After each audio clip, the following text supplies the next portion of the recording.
E7 ನ್ಯೂಸ್ಗೆ ಸ್ವಾಗತ.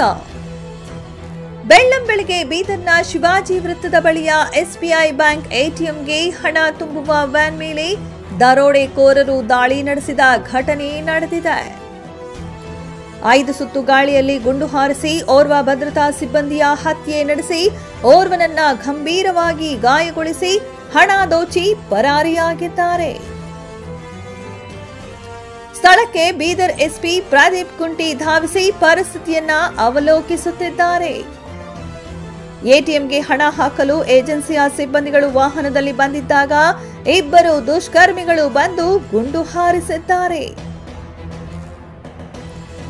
ಘಟನೆಯಲ್ಲಿ ಏಜೆನ್ಸಿಯ ಒಬ್ಬ ವ್ಯಕ್ತಿ ಸ್ಥಳದಲ್ಲಿಯೇ ಸಾವು ಕಂಡಿದ್ದರೆ ಇನ್ನೋರ್ವ ವ್ಯಕ್ತಿಗೆ ಗಂಭೀರ ಗಾಯವಾಗಿದೆ.